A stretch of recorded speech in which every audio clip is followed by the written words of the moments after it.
Assalamualaikum warahmatullahi wabarakatuh. Salam sehat, tetap semangat. Perkenalkan, saya Dr. Sri Wahyudati dari RSI Kendal, bagian rehabilitasi medik. Pada kesempatan kali ini, saya ingin membagi tips mengenai apa itu osteoartritis.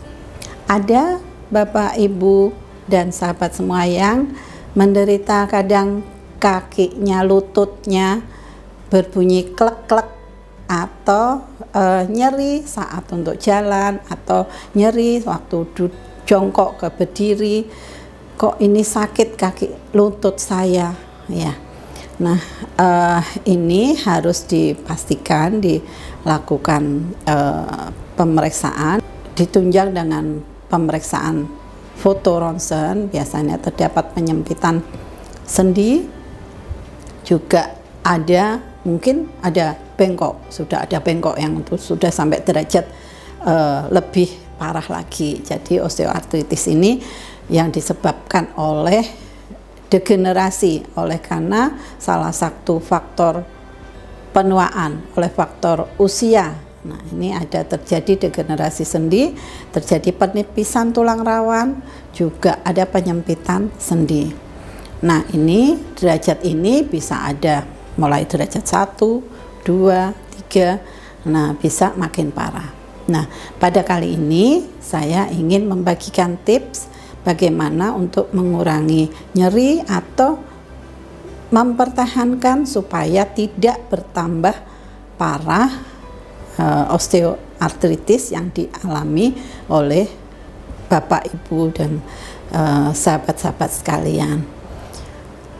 Salah satunya kita harus menghindari weight bearing, berdiri itu weight bearing ya, berdiri terlalu lama, jalan, lompat-lompat atau jongkok berdiri ya. Nah, ini pembebanan lutut yang terlalu besar, ini kita hindari.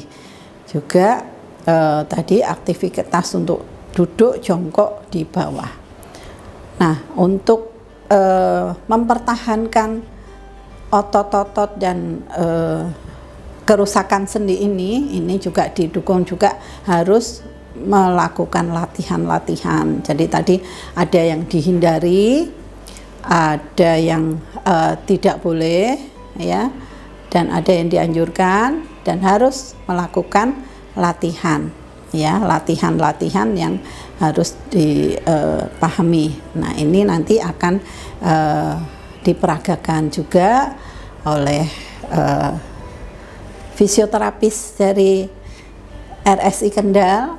Jadi Mas Tony akan memperagakan beberapa gerakan dan aktivitas-aktivitas apa yang harus dilakukan, bagaimana sebaiknya aktivitas itu dilakukan, bisa dilakukan, akan diberikan contoh-contoh. Namun demikian, latihan-latihan ini harus benar-benar terukur. Jadi tidak hanya misalnya hanya di latihan satu macam, itu seterusnya enggak. Makanya harus dievaluasi dulu. Evaluasi akan kita buatkan, dokter akan membuatkan resep latihan yang tepat untuk Bapak dan Ibu semua ya. Jadi latihan-latihan ini bisa dilakukan di rumah, tetapi tetap harus kontrol untuk evaluasi. Ini latihan yang pertama, ini dengan posisi duduk, kaki diluruskan, letakkan gulungan handuk kecil di bawah lutut, tekan handuk ke bawah menggunakan lutut ya, tahan selama 4 detik, lakukan 10 sampai 20 kali sesuai kemampuan. Istirahat 1 menit, diulang lagi sampai dengan 10 atau 20 kali. Selanjutnya sekarang posisi berbaring, gerakan kedua lutut ditekuk. Sekarang gerakkan lutut perlahan, luruskan, tahan 4 detik, tekuk kembali, dihitung sampai dengan luruskan, dihitung sampai dengan 20 kali ya, tahan 4 detik, tekuk ya sampai dengan 20 kali. Setelah 20 kali istirahat, lakukan kembali, demikian diulang lagi 20 kali, istirahat 1 menit, ulang lagi 20 kali. Ini latihan untuk paha samping. Posisi miring, lutut 1 ditekuk, 1 lurus, angkat kaki yang lurus untuk ke atas. Turunkan semampunya, tahan 4 detik, diulang semampunya, bisa sampai 5 kali atau sampai dengan 10 kali ya. Setelah itu istirahat 1 menit, ulang lagi 5 atau 10 kali. Ini latihan penguatan untuk paha dalam. Posisi tetap miring, lakukan untuk tungkai yang 1 lurus ya, angkat perlahan ke atas ya, 1, 2, 3, 4, turunkan, diulang 5 atau sampai 10 kali, istirahat 1 menit, ulang lagi 10 kali ya. Penguatan untuk otot paha depan ya, dengan posisi duduk tegak, lakukan, luruskan kaki, tahan 4 detik, diulang sampai dengan 10 atau 20 kali sesuai kemampuan ya, diulang sampai dengan 20 kali. Lakukan untuk kaki kiri dan kaki kanan. Untuk apabila ini sudah bisa dilakukan dengan tanpa gangguan sampai dengan 20 kali, bisa ditambah sampai dengan 30 kali. Kalau sudah, biasanya akan ditambahkan beban untuk mengangkatnya. Latihan untuk peregangan otot paha depan. Tangan 1 pegang kursi agar stabil, yang kaki 1 ditekuk sampai full menyentuh paha belakang ya, tahan 4 detik, lepaskan. Berganti tangan, kaki 1 ya, tahan 4 detik, lepaskan. Ini peregangan untuk paha belakang dan betis ya, paha belakang dan betis. Kiri, lakukan berdiri di tembok, tangan seperti mendorong tembok, kaki dan depan tekuk, yang belakang lurus ya, lakukan. Nah, ini akan teregang paha belakang dan betis.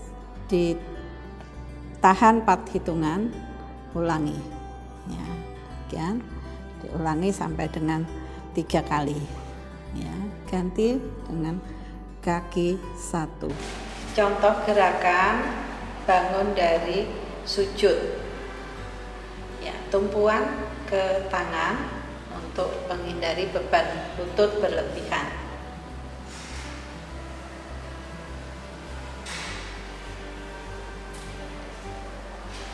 Untuk sholat, apabila duduk di antara 2 sujud memang tidak memungkinkan, sujud di bawah dihindari. Cukup duduk di kursi saat mau lakukan sujud dan duduk di antara 2 sujud.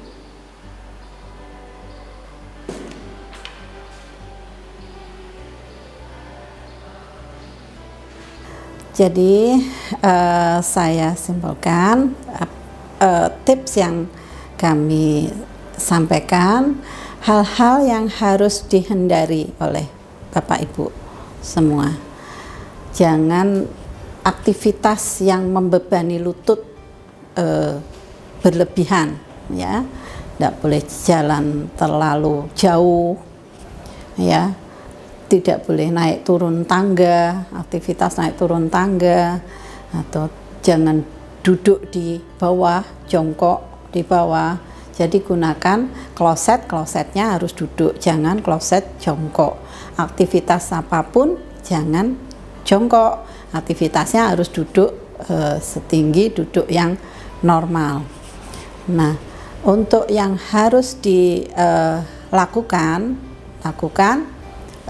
pertahankan kekuatan otot lutut, ya, juga lingkup gerak sendinya. Dengan cara apa?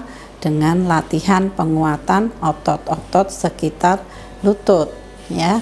Juga menguatkan, tetap memelihara lingkup gerak sendinya, misalnya dengan bersepeda. Jadi itu yang tidak membebani lutut, atau aktivitas jalan tapi jalannya di air. Nah, ini aktivitas-aktivitas yang bisa meningkatkan kekuatan otot lutut. Yang harus dilakukan, misal kalau sedang nyeri sekali, itu tentunya latihan tidak boleh dilakukan. Misalnya sedang kok terasa panas lututnya, nyeri dan terasa hangat di raba, itu pertama yang harus dilakukan, boleh dilakukan kompres es yang ada di rumah. Sebelum ke rumah sakit, lakukan kompres es dulu di bagian sendi lutut. Yang juga menunjang untuk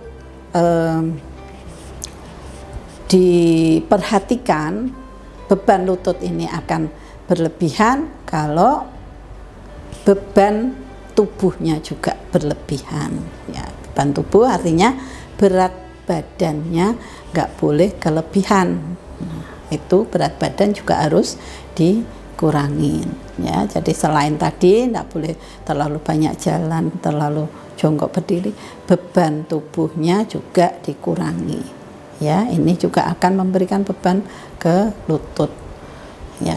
Demikian untuk sahabat sehat semua, semoga tetap semangat dan sehat selalu, lututnya bisa bertahan sampai